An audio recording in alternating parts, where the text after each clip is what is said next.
Hi, how are you going? Good, okay. Did you have a good coffee break? You seem still a bit tired, so I would invite you, because you're sitting a lot today, to stand up for a second, if you're able to.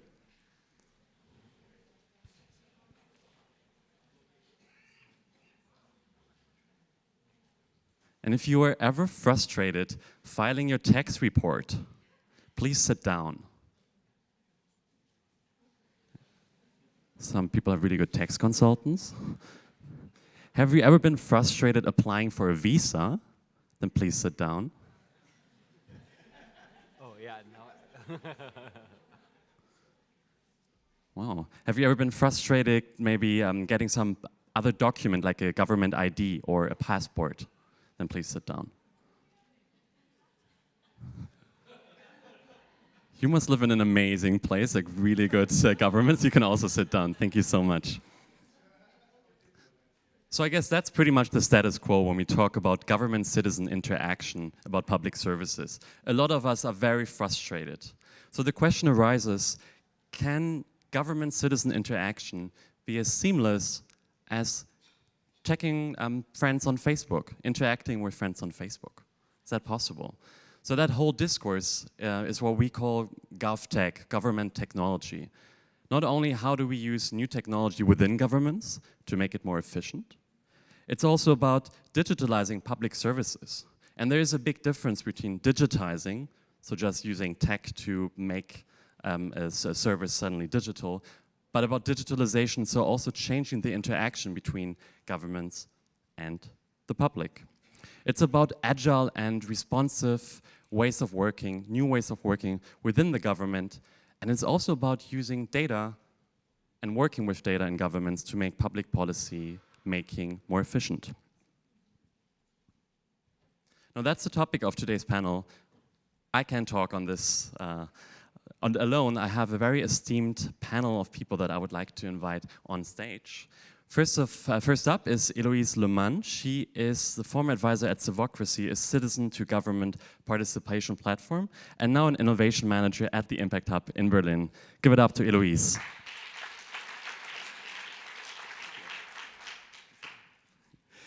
Next up, we have Chang Fang-Jui. She is a service designer at the Public Digital Innovation Space in Taiwan, which is a government innovation lab founded by the digital minister of Taiwan. Please give it up for Fang.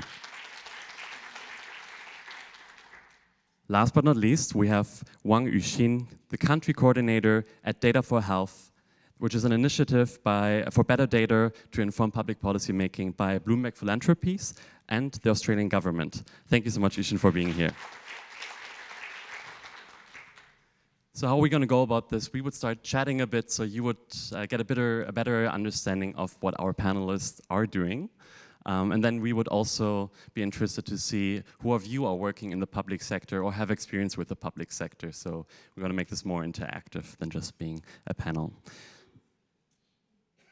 First up, Heloise. Civocracy is a startup that creates government-to-citizen participation and collaboration. It goes two ways. So the government can engage with citizens, and citizens can also suggest ideas to the government. I would like to ask, how does that work? And do you have any good practice you could share with us? First of all, hello everyone. Indeed, so Civocracy is actually doing what you just mentioned.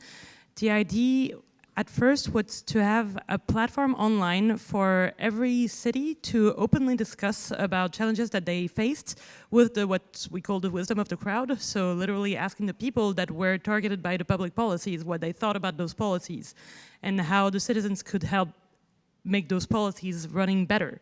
And adding on that, which is a very top-down approach, we added a bottom-up component. That is that citizens could make propositions, and from a certain level of support, those citizens would have their discussions being open.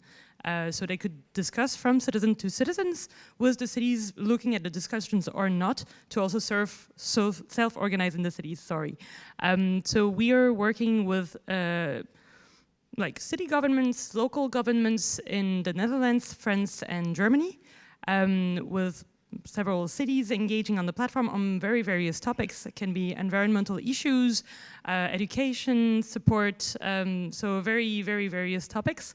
With a lot of people engaging more and more, because that's also one of the aim of Civocracy, is making it a habit to engage online, to re-engage for some people into their society, into what they deem are relevant.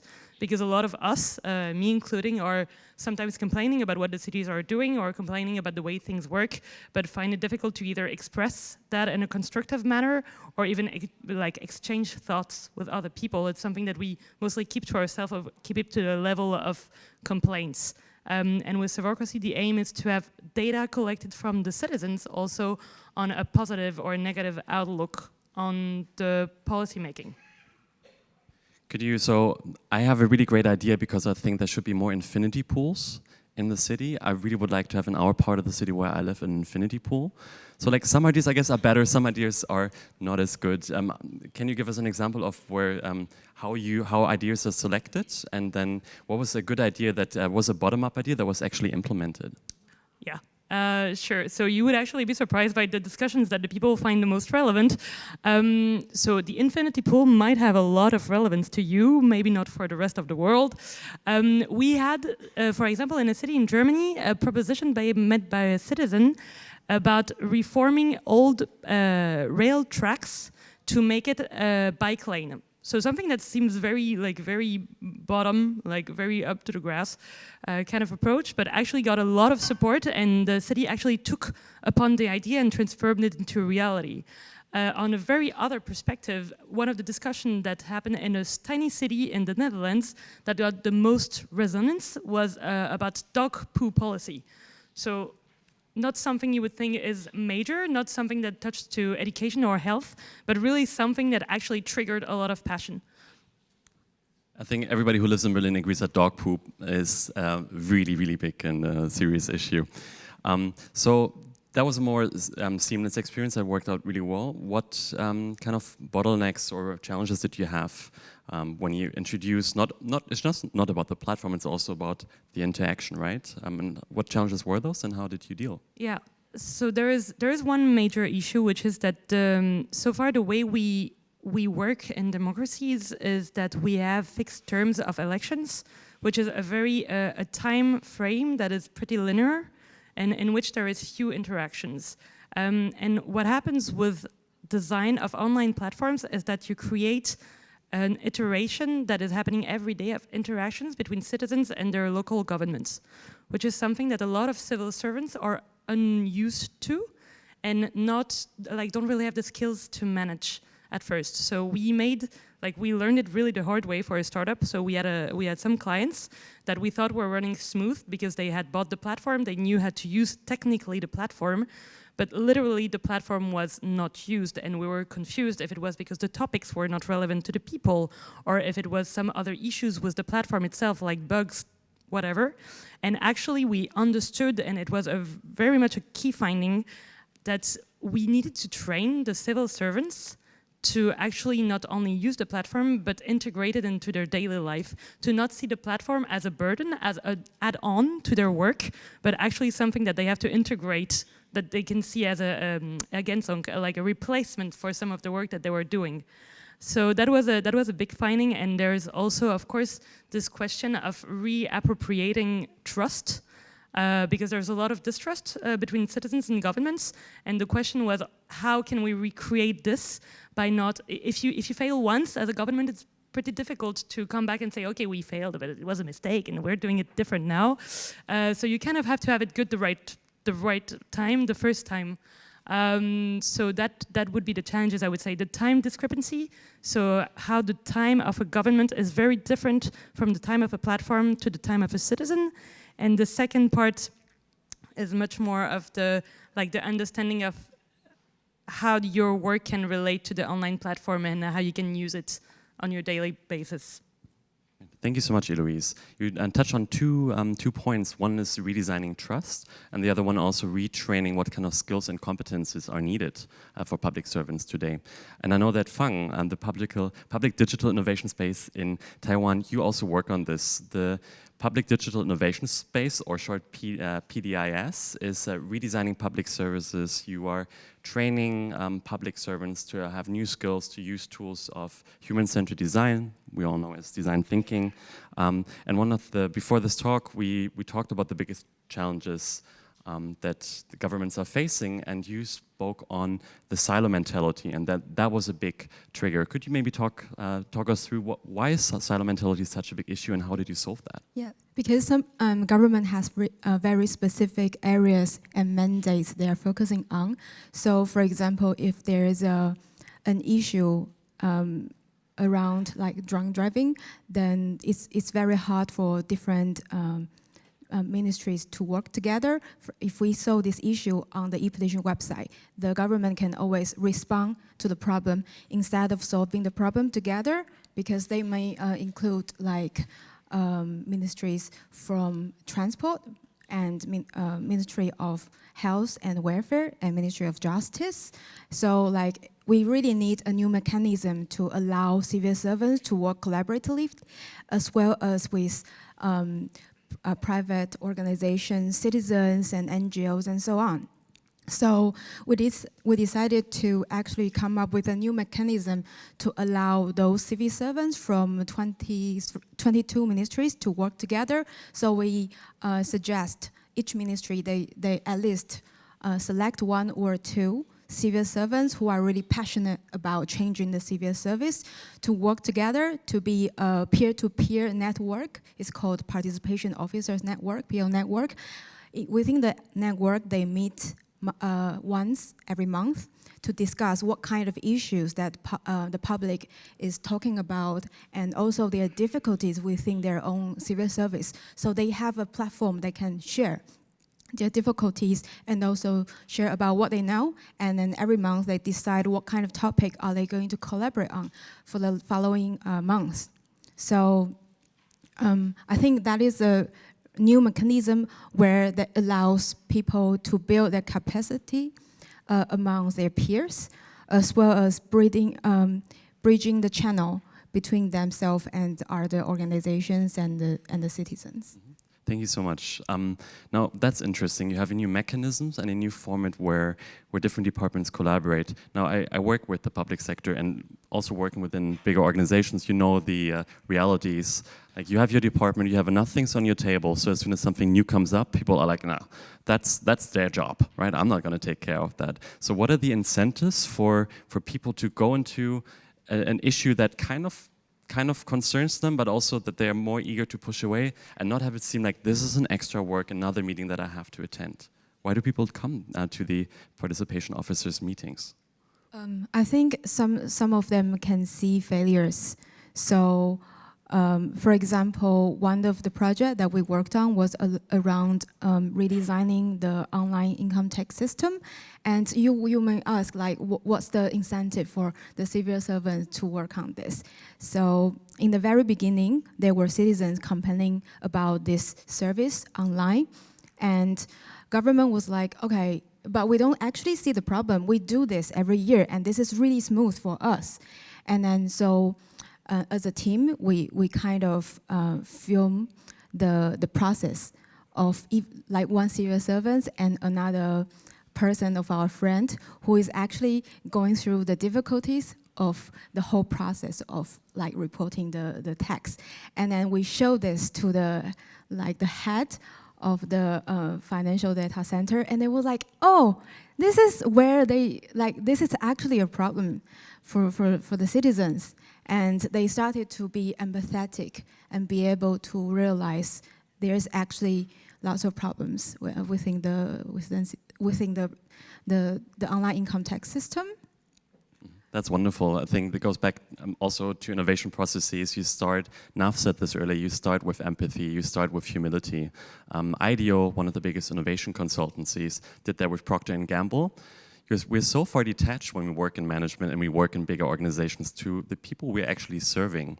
So IDEO took the CEO of Procter & Gamble to see a child and how a child uses a toothbrush and what are the issues that the child has when brushing their teeth. So it's about making things very tangible, and I think like making a video where people struggling with the forms, like that is a real issue, is a way to create a problem in the first place and make sure people understand that it is a problem. And after that, that's where the buy-in, like the government buying the idea of the whole collaboration process at the end.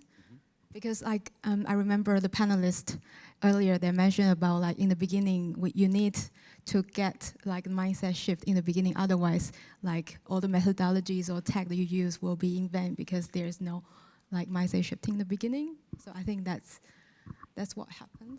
Right, yeah, design thinking is not fairy dust that you spray in your organization and everything will be wonderful. All you needed was Post-its and everything will be fine, but it's about nurturing new mindsets and new attitudes.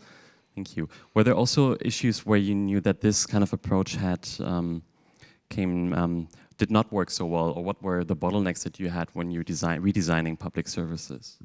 I think there was one around like the drunk driving issue I mentioned earlier, because in the very beginning of the stage, when the civil servants, they service the problem out in the weekly meeting, they would be like, okay, this is the problem that people were talking about online and like through the telephone and etc. But then sometimes these problems are not real problems. They can be symptoms. And we really need to understand what are the core problems. So I think in the very beginning of the process, we always allow the civil servants to have meetings to really understand what this problem means to different ministries and what are their perspectives. And then we organize those information beforehand. So before we go to the public and then say, this is actually how we understand, and this is what we understand around the problem.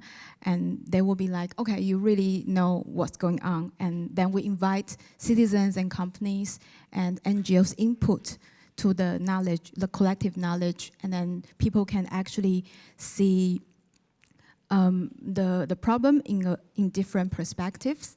So that's what we do in the process in the beginning, and before we go into the collaboration with all of the stakeholders. But there was one issue around drunk driving, which we actually want to know what's the problem of those people who does it again and again, those reoffending drunk drivers, because the number is actually going down a little bit. Versus the number of the people who does drunk driving for the first time, the number of those people are actually decreasing. So we actually want to know what happened to those reoffenders. And then we started to look at the data from different ministries. And then we realized that the way they collect data is not the way it should be. So we cannot really identify the typologies of those people. Therefore, we cannot really understand why those people doing drunk driving. We can only have the conversation at a very superficial level, like, oh, should we actually increase the fine? But it's not actually what we're going to talk about before we really understand the core underlying issues. So I think that's the problem around like collecting quality data. Perfect. Thank you so much, Fang. I think it's we often scream tech and GovTech, and we all just need a platform or an app. Tech is the answer, but what was the question? I think it's beautiful that you highlighted it's about people, and you start with people and redesigning the human experience of collaboration. And the challenge that you brought up, good data quality, is also something that Wang Yuxin from Shanghai is working on. You are working for Data for Health, which is an initiative that is trying to generate better data to inform public policy making, and you're also training public servants in data literacy in order to work with this big amount of data that we have to make sense of this. Now, my question is, the world is getting more complex. Public policy making worked before. Now, what else is data literacy really bringing in into this equation? What added value is there in data literacy? Sure. I think the added value for data literacy is actually to equip the professionals in the public health sectors and also the public servants within the government to have the ability to analyze the data, because currently in a lot of governments we already have a lot of data at their disposal, but those data are not being deployed for better use. They just sit in their desk, sit in the report. So to have the increased data literacy among the professionals who are working on this can contribute to better policymaking. Can you give, that sounds amazing. Can you make that more concrete? Can you give us a case where this approach worked better than traditional approaches? Sure. So we conducted a training on, it's called Data for Policy. So basically it equips so we try to train the public health professionals in Shanghai with the ability to analyze the data they have and to produce a very user-friendly, concise policy briefs for the decision makers they can take on. And through the trainings, we already have seen a lot of good results. So for instance, we had a group of participants who identified that, based on data they have, identified there's a very high rate of varicella rates in Shanghai. And so also based on data they conducted very rigorous analysis, and so they concluded that they need to have 2 doses of varicella vaccines in Shanghai in order to counter this outbreak. So after training, they produced this policy brief, and the policy brief was proposed to the Municipal Health Commission, and then was subsequently approved.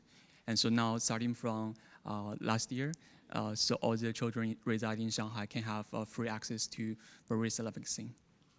That's amazing. Another case we also talked about earlier before this panel was on smoking, which is, I think, an issue that is super emotional for many of us, and especially in public policy making. Could you talk more about that case?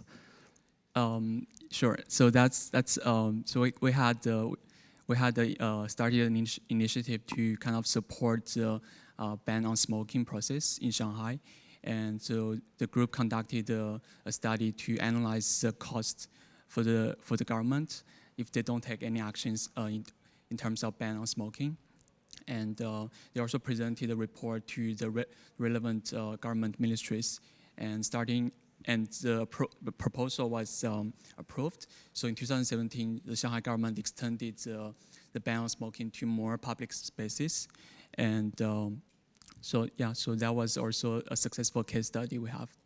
Another thing very interesting, that sometimes data is helping us to, there's some things that policymakers, shy away from. Try banning smoking in Berlin clubs and bars. Like, good luck with that.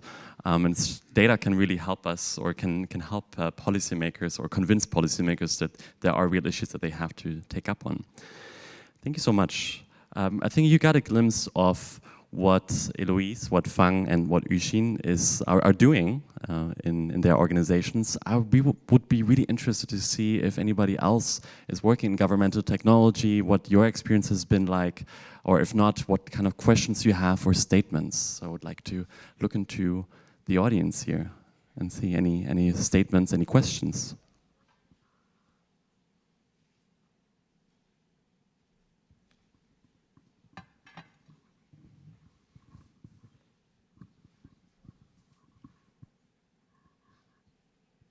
If not, then I would just ask, maybe start out with a question. We're going to get warm with each other after a while.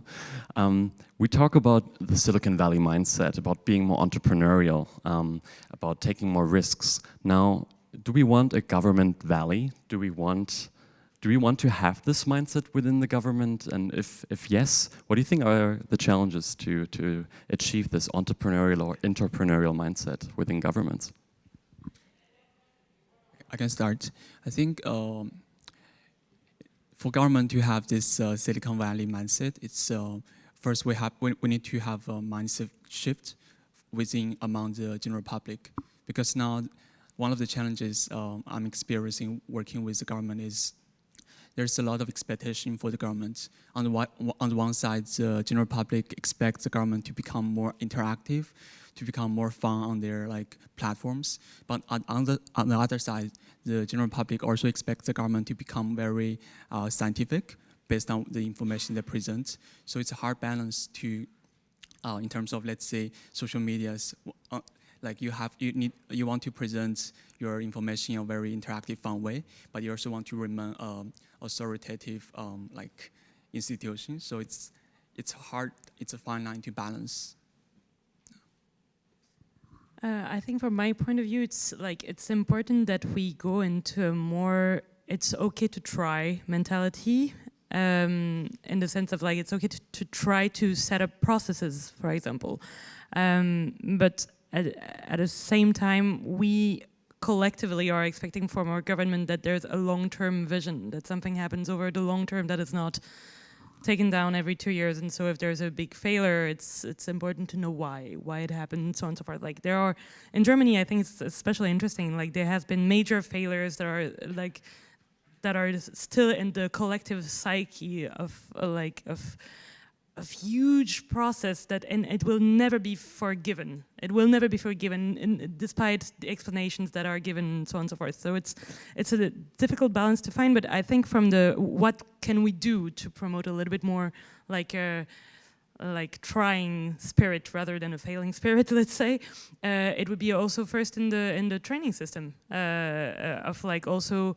Having the capacity of overcoming like a lot of local governments and governments as a whole are super hierarchical and structured in a way that you have a hierarchical progression, and that prevents a lot of trying, because that prevents also your own progression as a trier, so to say, if you're failing at the first glance. So it's I personally wouldn't want to have a government Silicon Valley. Also, I don't know. It doesn't seem relevant to me because it's a different entity. It's doing something different, and it doesn't have the same purpose. So it's not that, but it's more about the perspective that you give and what you do within. But that touches all organizations and not only governments in a way. I think we have a question or a statement from Rainer. Thank you very much. There is an interesting story about participation in Berlin and the kind of trauma of failing, which is the idea of building housing at a former airport in Berlin, Tempelhof. So some of the Berliners will know about that. And we had a referendum on that, and the people decided not to have this housing areas. And what was quite interesting, we had a visit of Hong Kong government at the same time, where they built, I think, 300,000 apartments on the same area at a former airport in Hong Kong, where in Berlin it was not possible to build 5,000 to 6,000 apartments at the same area as in Hong Kong. And the government of Berlin tried for the first time ever, more or less, to win a referendum. And we have now more participation policy, but we don't have the experience of this referenda participating, and so it was very difficult to know what the people were thinking and why they were voting against. So there were many psychological aspects and not so much knowledge about how people think. So probably if you had more data, more experience of communication with the people than we do have in Germany, it would have not been a failure. And it's interesting because now the discussion started again whether it would be useful to have some of the houses built on the Tempelhof area, because of course we have a problem of housing in Berlin. We have not enough apartments, the prices are increasing, and so we have a huge problem just because we don't know how to interact with the public and the public opinion. And so at least the opinion poll says that 55% of the Berliners now would vote for a modest housing area. But I think it's a good sign, first of all, of failure, because it was a failure. Now, for many years, people are afraid of putting the question again to the public, experience of failure, and the experience of data and knowledge about policy and the public opinion. And so I think there should be done more. And of course, it's a kind of experience. It's a kind of trying more, and also a kind of culture, and learning more to communicate and to work together with your public opinion or the public opinion. Yeah. Thank you so much also for that example. Culture is a good keyword because most of you also work between cultures, between Asia and Europe. Have you seen some differences while working in the public sector in Asia and in Europe? I think in Taiwan, the deliberation and like the trend of deliberative democracy is like a big thing at this moment, because like we feel when you started to go on a vote, like it doesn't actually demonstrate your reasoning behind the vote. You may be voting the same thing, but you are actually suggesting or expecting different thing on that vote. So like we realize that being able to sit down and discuss and go through the deliberative process is actually very important. I think of one example when you were talking about the example. There were one deliberation in Taiwan around a tunnel. The government is redeveloping a specific part of the tunnel, and when they finish the development, they don't want the motorbike cyclist to go through that tunnel, because from the government's point of view, it's easier for them to maintain the quite similar speed kind of car. They can go through the tunnel together. So for example, car and trucks, they can go through the tunnel, but like for slower vehicles, they don't want them to go them together because it's hard for the government to manage, and that will cause more accidents. But the reason why the government is renovating the tunnel is because the original tunnel over here is quite dangerous. There are like rocks coming out from the mountain range. So people were actually suggesting that safe to us is to go through the new tunnel instead of the old tunnel. And from the government, it's like safe for us is for you to go through the old tunnel instead of having car accident in the new tunnel. So like people actually, like they all want a safe environment to drive, but what they are talking about is a complete different language. And what we actually need is not actually a platform for people to vote. Possibly we also need that at the end just to be efficient. But I think in the very beginning, having the space where people can actually express where they are coming from, so you know, like the common ground is around safe. So how can we actually achieve that? Yeah, perfect. About that, I don't work at all with Asia, so I really can't speak for that. But for Civocracy, we worked a lot with France and Germany, which are two neighbor countries, as we know, but very different culture when it comes to deliberative democracy. And it's interesting what you say, because every time the French people will start by saying what they do, like position themselves in society, of like, okay, this is what I do, and that's why I think that. And in German, it's much more based on a private perspective. So the people see themselves much more as citizens when they talk on the platform, as I'm relevant because I work at a bakery, let's say.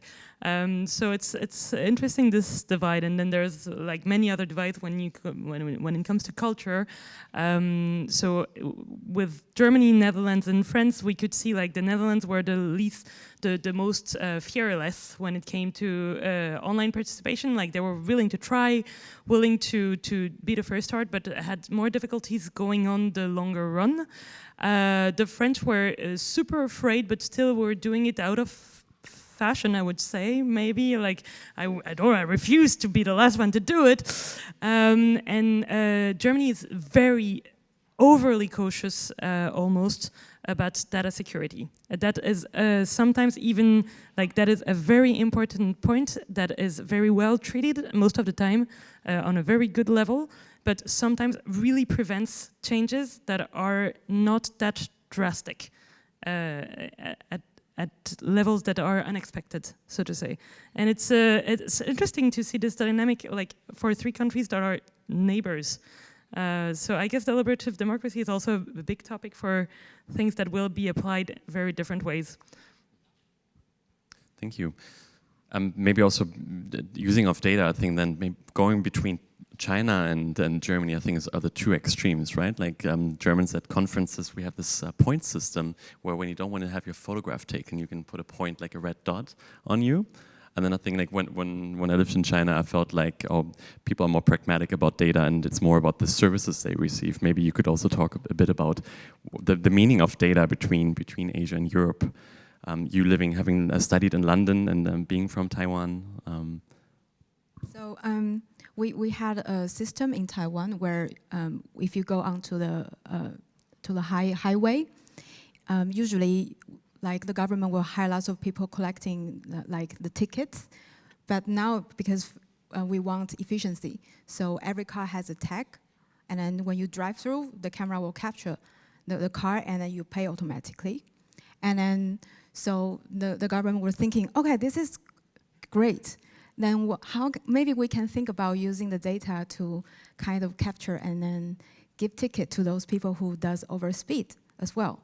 But we think the Personal Information Protection Act in Taiwan is it's not there yet to GDPR, but it's relevant law in Taiwan that for the government, they are actually not allowed to use that data for another purpose. So then the question will be like, actually, we need to talk about like how we control and how we comply. Maybe not about how we control, it's more about how we live together. And then that can be a question around governance and like how we can actually have a more adaptive regulation that can be fit to all different kind of situations. So there is actually a trend for NESTA that they wrote a report around anticipatory regulation, whereas the regulation at this moment is actually kind of behind because you need to have an incident or a sign that the regulation can regulate. But what if there is something that we cannot expect, but we cannot regulate at this moment? So how can our regulation be more adaptive to every situation that we can have? So for example, the data use that I was mentioning about, if we can like anticipate how it's going to be used, can we actually make the regulation more adaptive, leave a room instead of creating like hassle around all of different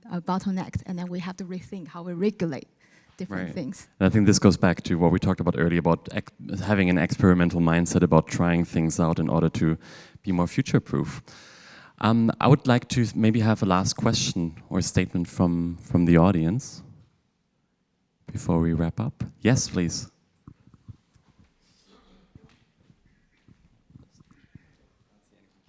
Thank you. Your conversation calls to mind of an experience I just had yesterday when I arrived from Singapore. And in Singapore, I was using the subway. And to use the subway in Singapore, you don't have to buy a ticket. You can just take your PayWave card at the first stop that wherever you get on. Then you tap it again when you get off, and you don't even need to know where you're going or how much it's going to cost, right? Then I land in Berlin Tegel Airport, and I'm trying to get a card for my luggage, and you need to put in euros in order to. I don't know how that works when you're coming from somewhere abroad, right? So, just an anecdote. But my question actually is a bit more. I'd love to hear your point of view on this, because I've lived in countries also that are a lot less or not democratic at all, and I have found, for example, in the United Arab Emirates, which is not a democratic country, that the government that gets less participation from its citizens and less inputs in that sense, however, is extremely aware of what its citizens need and is able to build services in a way that are fast, convenient, etc., and makes the people happy. And I wonder what your point of view on that is, because technically, as a democracy, you get so many inputs, right, that you should be able to be more adaptable, be better at delivering services. But I haven't, in reality, my personal experience has not been that. So do you have a point of view on maybe how they do that? Thank you. Are authoritarian regimes better listeners than democracies? Ooh.